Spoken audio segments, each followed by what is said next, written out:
Halo Bapak dan Ibu guru hebat, salam dan bahagia. Berikut adalah koneksi antar materi modul 2.2 pembelajaran sosial dan emosional. Saya Komang Sintia Neru, CGP Angkatan 9 dari Kota Denpasar. Pertanyaan pemantik pertama. Apa kesimpulan tentang perubahan pengetahuan, keterampilan, sikap sebagai pemimpin pembelajaran setelah mempelajari pembelajaran sosial dan emosional? Pembelajaran sosial dan emosional adalah pembelajaran yang dilakukan secara kolaboratif oleh seluruh komunitas sekolah. Proses kolaborasi ini memungkinkan anak dan orang dewasa di sekolah memperoleh dan menerapkan pengetahuan, keterampilan, dan sikap positif mengenai aspek sosial dan emosional agar dapat memahami, menghayati, dan mengelola emosi, menetapkan dan mencapai tujuan positif, merasakan dan menunjukkan empati kepada orang lain, membangun dan mempertahankan hubungan yang positif, serta membuat keputusan yang bertanggung jawab.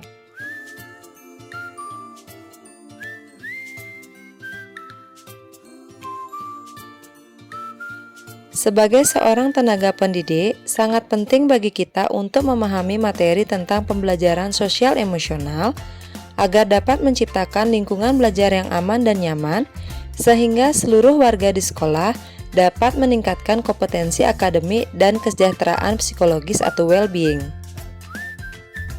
Seperti yang kita ketahui, tujuan pembelajaran sosial dan emosional meliputi memahami, menghayati, dan mengelola emosi, menetapkan dan mencapai tujuan positif, merasakan dan menunjukkan empati kepada orang lain, membangun dan mempertahankan hubungan yang positif, serta membuat keputusan yang bertanggung jawab.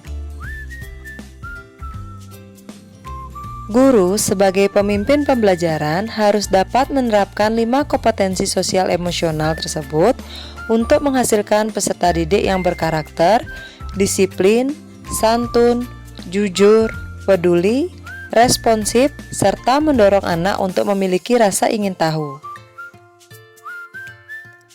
Selanjutnya, kaitan pembelajaran sosial dan emosional yang telah dipelajari dengan modul-modul sebelumnya adalah kaitan pembelajaran sosial emosional dengan modul 1.1 Filosofi Ki Hajar Dewantara. Melalui pembelajaran sosial emosional, guru dapat menciptakan well-being dalam ekosistem pendidikan di sekolah sehingga tercipta kondisi nyaman, sehat, dan bahagia bagi murid. Sejalan dengan pemikiran Ki Hajar Dewantara, yakni menuntun kodrat anak agar mencapai keselamatan dan kebahagiaan setinggi-tingginya, sehingga anak menemukan kemerdekaan dalam proses belajarnya. Kaitan pembelajaran sosial emosional dengan modul 1.2 Nilai dan peran guru penggerak, guru dapat menumbuhkan nilai dan peran guru penggerak dalam pengelolaan emosi sehingga nilai mandiri, kolaboratif, inovatif, reflektif, dan berpihak pada murid dapat tercapai dan berjalan seimbang. Kaitan pembelajaran sosial emosional dengan modul 1.3 Visi Guru Penggerak, guru dapat mewujudkan visi yang diharapkan dengan melakukan prakarsa perubahan, dengan memberikan kesadaran diri, manajemen diri, kesadaran sosial, kemampuan berelasi, dan pengambilan keputusan yang bertanggung jawab, sehingga dapat mewujudkan profil pelajar Pancasila. Kaitan pembelajaran sosial emosional dengan modul 1.4 Budaya Positif, pembelajaran sosial emosional dapat terwujud jika seorang guru dapat menciptakan perubahan budaya positif, sehingga menghasilkan anak didik yang berkarakter. Kaitan pembelajaran sosial emosional dengan modul 2.1 Pembelajaran berdiferensiasi, guru dapat melakukan pembelajaran dengan mengidentifikasi perasaan dan emosi. Seperti halnya dalam pembelajaran berdiferensiasi yang memetakan kebutuhan murid dan kesiapan belajar murid sesuai dengan minat dan profil belajar murid.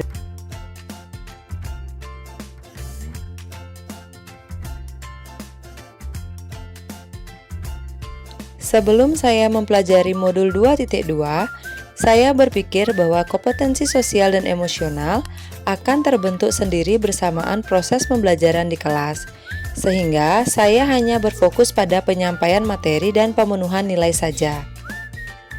Namun setelah mempelajari modul 2.2, saya mulai menyadari bahwa pembelajaran sosial emosional penting untuk diterapkan di sekolah dan diimplementasikan pada proses pengajaran yang sebelumnya dituangkan dalam rencana pelaksanaan pembelajaran. Pertanyaan selanjutnya, berkaitan dengan kebutuhan belajar dan lingkungan yang aman dan nyaman untuk memfasilitasi seluruh individu di sekolah agar dapat meningkatkan kompetensi akademik maupun kesejahteraan psikologis. 3 hal mendasar dan penting yang saya pelajari adalah: yang pertama, 5 kompetensi sosial emosional yang meliputi kesadaran diri, manajemen diri, kesadaran sosial, keterampilan berelasi, dan pengambilan keputusan yang bertanggung jawab. Yang kedua, menerapkan praktik kesadaran penuh yang merupakan kesadaran yang muncul ketika seorang memberikan perhatian secara sengaja atau sadar pada kondisi saat sekarang yang dilandasi rasa ingin tahu dan kebaikan yang sebenarnya telah ada dalam diri manusia secara alami tanpa perlu diajarkan ataupun ditumbuhkan. Hal mendasar terakhir, penerapan PSE berbasis kesadaran penuh yang terhubung, terkoordinasi, aktif, fokus, serta eksplisit yang dapat mendukung terwujudnya well-being di sekolah. Pertanyaan selanjutnya, berkaitan dengan nomor 2, perubahan yang akan saya terapkan di kelas dan di sekolah bagi murid-murid dan rekan sejawat saya adalah: perubahan bagi murid, mulai menerapkan dan mengintegrasikan pembelajaran sosial dan emosional dalam setiap pembelajaran yang saya laksanakan. Melaksanakan pengajaran eksplisit yang memastikan murid memiliki kesempatan dan menumbuhkan 5 KSE dengan cara yang sesuai. Serta menciptakan suasana yang aman dan nyaman di sekolah. Selanjutnya, perubahan yang akan saya terapkan di kelas dan di sekolah bagi rekan sejawat: menjadi teladan. Dalam hal ini, menerapkan KSE dalam peran dan tugas sehingga menciptakan budaya saling memberi apresiasi dan menumbuhkan rasa peduli dengan rekan sejawat. Berkolaborasi dengan membuat kesepakatan bersama-sama, membuat komunitas belajar, serta mengintegrasikan KSE dalam setiap kegiatan di sekolah.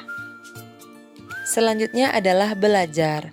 Dalam hal ini, membiasakan melakukan refleksi diri, serta mengagendakan sesi berbagi praktik baik. Demikianlah tadi pemaparan koneksi antar materi modul 2.2 pembelajaran sosial dan emosional. Terima kasih, semoga bermanfaat. Semangat tergerak, bergerak, menggerakkan.